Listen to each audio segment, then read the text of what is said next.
What would you do if the president suddenly stopped in front of your tiny workshop and called you by name? The midday sun baked the streets of Ouagadougou, heat waves shimmering above the tarmac. Cars and motorbikes roared past, kicking up dust that clung to sweaty faces and windshields. At the corner of a busy junction, a man in worn, grease-stained clothes worked under the hood of an old pickup truck. His hands were black with oil, his face glistening with sweat. This was Thomas, once the brightest student in his school, now a roadside mechanic fighting to make ends meet. Back then, teachers praised his quick mind, and friends relied on him for help with homework. He dreamed of becoming an engineer, maybe even helping build a better Burkina Faso. But when a fire claimed his parents at 16, Thomas left school to raise his younger sister. An elderly villager taught him to repair engines, and in time he moved to the city, opening a tiny workshop at this dusty street corner. Work was hard, and the pay unpredictable. Some days, customers shouted at him for delays. Other days, he went home with empty pockets. Still, Thomas never cheated anyone. "If I stay honest and keep working," he often told himself, "better days will come." That afternoon, something unusual disrupted the routine. A long, gleaming black car rolled to a stop at the junction. Two men in dark suits stepped out, scanning the area. Traffic slowed, and curious bystanders gathered. "It's the president's convoy," someone whispered. Thomas barely glanced up, crouched beside a motorcycle, tightening bolts. Big men in big cars didn't pay his bills, and he had work to finish. Then a tall man in a crisp military uniform stepped from the car. His eyes swept over the crowd and froze. "Thomas," he murmured, as if unsure he believed what he saw. Without looking up, Thomas replied, "1 minute, almost done here." The voice came again, louder, edged with emotion. "Thomas, is that really you?" This time, Thomas stood, wiping sweat from his brow with a rag. He looked up and stared. "Ibrahim?" Silence gripped the crowd. The man removed his cap and crossed the distance in 3 long strides. Before the bodyguards could react, he wrapped Thomas in a fierce embrace. "I can't believe it's you," the man said, his voice breaking. "My best friend, my brother." Gasps rippled through the onlookers as they recognized him. President Ibrahim Traoré, of Burkina Faso, crying openly in the street, holding a roadside mechanic as if afraid to let go. Thomas's chest tightened. He hadn't seen Ibrahim since they were boys in the same village, dreaming they'd change the country together. Life had sent one to the presidential palace, and the other to this dusty corner. "You promised we'd change this country side by side," Ibrahim said softly. "How did I let this happen to you?" "You didn't," Thomas said with a faint smile. "Life just took us on different roads." Ibrahim gripped his shoulders. "Then tell me everything. Come with me now. Leave this place." Thomas shook his head. "I can't. I've got customers waiting." The president straightened his cap, glanced at the unfinished work, and to everyone's astonishment said, "Then I'll sit here with you." And so he did. The president of Burkina Faso, a man whose days were usually measured in seconds, lowered himself onto a creaky wooden stool beside the oil-stained mechanic. Gasps rippled through the crowd. Cars slowed, some stopping entirely, and phones rose to record the moment. Ibrahim didn't care. All he saw was his childhood friend, still carrying the same pride, honesty, and quiet strength he'd known since boyhood. They sat side by side on the old bench outside the tin-roofed workshop. Afternoon light filtered through drifting dust, the air shimmering in the heat. No one dared interrupt. For a moment, it felt as if the whole city had paused to watch. "You haven't changed, Thomas," Ibrahim said softly. "Still stubborn, still humble." Thomas chuckled. "And you're still dramatic. Sitting next to a dirty mechanic in front of half the city. Your guards look ready to faint." Ibrahim laughed through damp eyes. "Let them. They need to remember that power means nothing without loyalty and truth. You were always the one who reminded me of that." Thomas's gaze warmed. "Do you remember when we got caught stealing mangoes from Old Man Kiboli's farm?" "How could I forget?" Ibrahim grinned. "You ran so fast your shoe flew into the river, and you still came back for me. That's when I knew you were different. And you told me," Thomas said quietly, "that one day we'd lead this country together." Ibrahim's smile faded. "And I told you I'd never lose you. But you had to care for your sister. I should have searched for you, Thomas. I should have helped." Thomas looked down at his work-stained hands. "I don't blame you. I'm proud of you. Look at what you've done for this country." Ibrahim lowered his head. But how can I say I'm changing the country when the brightest boy I knew is still struggling to survive? Before Thomas could respond, a little girl of about 10 ran up, breathless. Papa, Mama says come home early. There's no firewood to cook the rice. She stopped short, her eyes widening at the sight of the man beside her father. Papa, is that the president? Thomas smiled. Yes, sweetheart. This is Uncle Ibrahim. Ibrahim's face lit up. Come here, little one. The girl hesitated, then stepped forward for a hug. She's beautiful, Ibrahim said, his voice softening. What's her name? Amina, Thomas replied with quiet pride. My pride and joy. Ibrahim's expression turned serious. She deserves more than this, Thomas. You've carried enough. Let me help. Thomas stood, wiping his hands on his trousers. Ibrahim, I don't need charity. I need a promise. Anything, Ibrahim said without hesitation. Promise me you'll make this a country where no child has to leave school to survive. Promise you'll protect the honest, the hardworking, the people who never gave up. Ibrahim gripped his hand firmly. I promise, on my honor, and I'll begin today, with you. That evening, Ibrahim canceled every meeting on his schedule. Back at the palace, he gathered his ministers in the grand hall. Today, he told them, I sat with a man who reminded me why I became president. We must do more. We must lift up the people who hold this country together with their bare hands, quietly, without reward. He never spoke Thomas's name that night in the palace, but Ibrahim's heart burned with a new fire, one lit by friendship, by love, and by the ache of seeing a good man live in quiet struggle. Meanwhile, Thomas walked home, holding Amina's small hand. Neighbors peeked from doorways, whispering, their eyes full of new respect. But Thomas didn't care for the murmurs or the sudden attention. All that mattered was this. His old friend had remembered him, and maybe, just maybe, that meant something was about to change. The next morning in Ouagadougou, the sun climbed slow and golden over the city. Thomas was already at work, crouched beside a battered motorcycle, tightening its chain. He hummed under his breath, the rhythm of his day the same as always, until he noticed the traffic. Cars slowed, heads turned, and the sound of murmuring swelled. Then he froze. A black government convoy rolled to a stop in front of his workshop. This wasn't like yesterday's visit. Today felt official.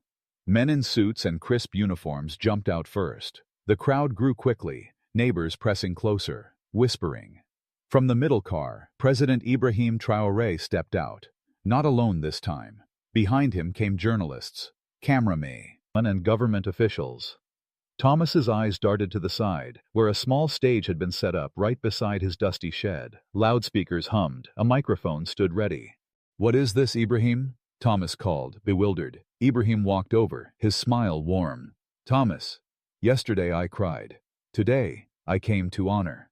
He turned to the crowd, took the microphone, and his voice carried clear.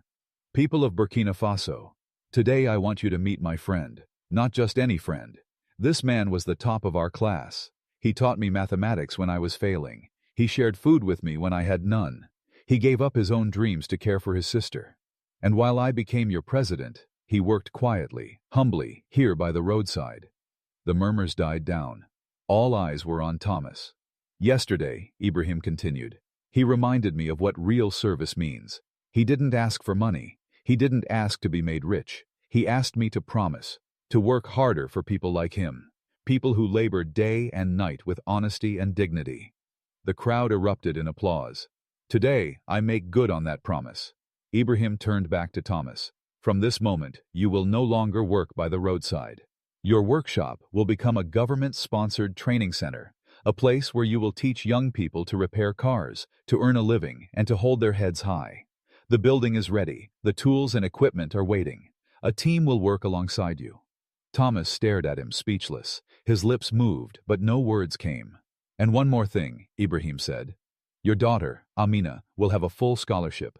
Any school you choose, all the way to university. And your family will move into a better home provided by the government. The weight of it hit Thomas like a wave. His knees weakened. Tears ran down his face as he dropped his wrench and covered his eyes. He had never asked for any of this. All he'd wanted was to be remembered. And now, he was being celebrated.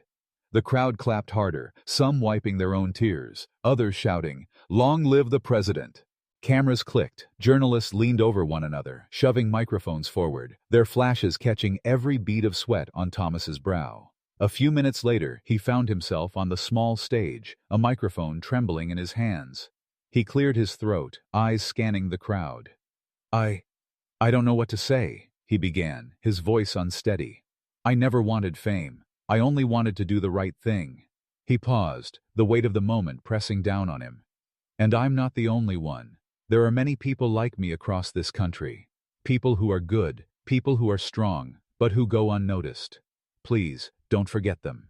He turned to Ibrahim, his voice softening. Thank you, my brother. Not just for this, but for remembering who you are. And where you came from. That evening, the story raced across Burkina Faso. TV stations replayed the embrace between the president and the mechanic. Radio spoke of a friendship that shook the nation. On social media, clips of the speech spread like wildfire. People cried, people cheered. Some even said that maybe, just maybe, things were finally changing. In a small home not far from the workshop, Amina wrapped her arms around her mother. Mama, Papa's a hero, she said, her eyes shining. Yes, Esther replied, tears welling in her eyes. And today, the world finally sees it. That night, in the quiet of his study, Ibrahim sat alone with an old photograph. Two boys in faded school uniforms grinned at the camera, one with his arm slung around the other. The president touched the picture gently. Thank you, Thomas, he whispered. You reminded me of who I am. 3 days later, life already felt different. The new mechanic training center buzzed with activity. People from nearby towns came to greet Thomas, shake his hand, take pictures, and thank him for his honesty. That morning, as Thomas swept the front steps, a black, luxury car rolled to a slow stop. Its polished body gleamed like liquid under the sun, far too fine for this dusty street. Two men stepped out. One was tall, wearing dark glasses that hid his eyes. The other was shorter, but carried himself like someone used to giving orders. Are you Mr. Thomas? The tall man asked. Yes, Thomas said, leaning on his broom. How can I help you? We have a business proposal, the shorter man replied. A private one. Thomas led them into a small office. The shorter man glanced around before placing a thick brown envelope on the desk. Inside, he said in a low voice, is 5 million CFA. Thomas frowned at the envelope. What's this for? The man smiled, but it wasn't a friendly smile. We know you're close to the president. Everyone does. And we know he trusts you. What we want is very simple. Thomas's eyes narrowed. What do you mean? This time, the tall man spoke. On his next visit, make sure he drinks something we give you, that's all. After that, you'll be richer than your dreams. Your own car shop, houses in Abidjan and Dar es Salaam, your daughter studying abroad. Thomas felt a chill. You want me to poison the president? Shh. The tall man's head snapped toward the window, scanning outside. The shorter man leaned closer, lowering his voice. It's not poison, just a special drink. He'll get sick for a while, but you'll be safe. We have people everywhere. Thomas stood slowly, folding his arms. His face gave nothing away. Let me think about it. Come back in 2 days. The men exchanged satisfied looks. The shorter one shook his hand. Good decision. We'll be in touch. As soon as they stepped out, Thomas locked the door behind them and bolted toward home. He burst into the kitchen, where Esther was stirring a pot. Esther! Thomas shouted as he burst through the door. She nearly dropped the spoon in her hand. What is it, my husband? She asked, eyes wide with fear. Thomas pulled out a chair and sat heavily, breathing hard. Listen to me. 2 men came to see me. They brought an envelope full of money. They want me to give the president something to drink, something that will make him sick. Esther's spoon clattered into the pot. She covered her mouth with both hands. Oh my God! People are wicked. That man, the president, has done nothing but help us. I know, Thomas said firmly. That's why I will never agree. I only told them to come back in 2 days so they wouldn't suspect I'm going to the police, or the president himself. So what will you do? She asked, her voice shaking. I will go to the president tonight, Thomas said. He must know about this immediately. That evening, Thomas tucked the brown envelope under his arm and slipped the small piece of paper with the men's phone number into his pocket. With the help of the president's assistant, he arranged a private meeting. When Thomas entered the presidential office, Ibrahim rose with a smile. "My brother, what brings you here at this hour?" Thomas walked straight to the desk, set down the envelope and the paper. His voice was low but steady. "Your enemies want me to betray you." Ibrahim's smile faded, his eyes locked on Thomas. Thomas told him everything: the men's faces, their voices, the promises of houses and power, the so-called special drink. When he finished, he looked the president in the eye. "My president, I owe you my life. I could never harm you. I knew I had to tell you." For a long moment, Ibrahim said nothing. Then he sat back, deeply moved. "Thomas, you just saved my life." The president immediately called his security chief. Within hours, a covert team tracked the two men to a hotel just outside the city. They were arrested without warning and brought in for questioning. When the president heard they were in custody, he asked Thomas to sit beside him in the investigation room. The man who had made the offer sat in chains, his head bowed. "Why did you do it?" Ibrahim asked calmly. The man's voice shook. I was sent. There are people who want power. They told me if I helped remove you, I'd get a seat in the new government." "Who are these people?" one of the officers demanded. The man hesitated, then whispered, "They're powerful. But I was greedy. I didn't think you'd find out. I blamed the devil." Thomas leaned forward, his voice cold. "Don't blame the devil. You had a choice, and you chose evil." The man lowered his head. He was later sentenced to 45 years in prison, no chance of parole. His picture on the evening news shocked the entire country. That night, Ibrahim called Thomas again. "You didn't just save me," he said quietly. "You saved this country from falling into the wrong hands. What can I ever do to thank you?" Thomas smiled. "You already have. By being a good friend." Ibrahim hugged him tightly. "No, Thomas. From today, you are more than a friend. You are my brother." Days passed, and the story of Thomas's loyalty spread across the nation. Newspapers called him the mechanic who saved the president. Teachers told school children about his courage and honesty. Across Burkina Faso, people began to believe again that true friendship and good character could still be rewarded. Finally, President Ibrahim Traoré called a national press conference. Thomas and his family sat in the front row, unsure what was about to happen. The president stepped up to the podium, smiling warmly. "My fellow Burkinabe, today is not about me. It is about someone who reminded me, and reminded all of us, what loyalty, truth, and friendship truly mean." He pointed toward Thomas. "This man was offered riches, houses, and power. But instead of choosing evil, he chose to protect me. He chose honesty." The crowd erupted in applause, many with tears in their eyes. "Today," the president continued, "I want to honor not just Thomas, but his entire family." The president turned toward the crowd and smiled. "Where is Amina?" he called. Thomas squeezed his daughter's hand. "Go on, my child."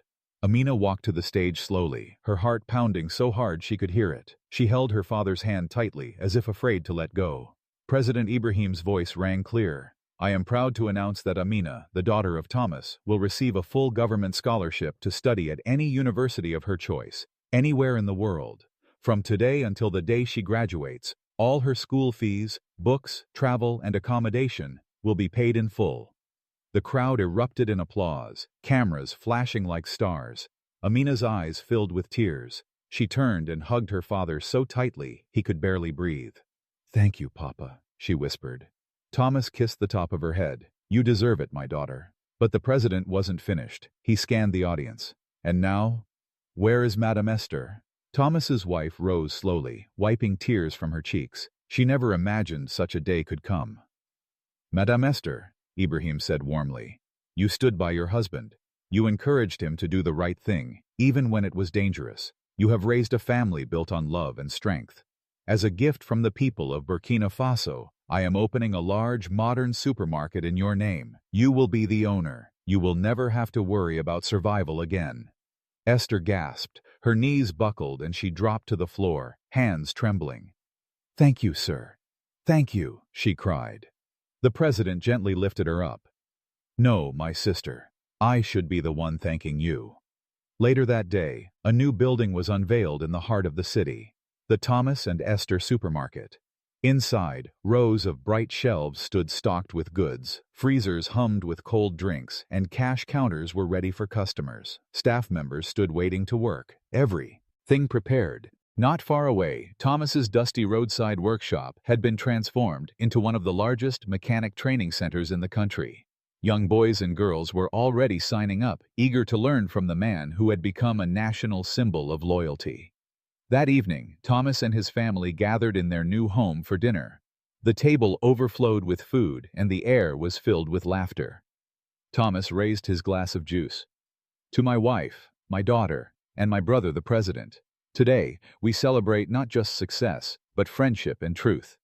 To truth, Esther echoed. To my scholarship, Amina added with a grin. They all laughed. Back at the presidential palace, Ibrahim Traoré stood by his window, gazing at the stars.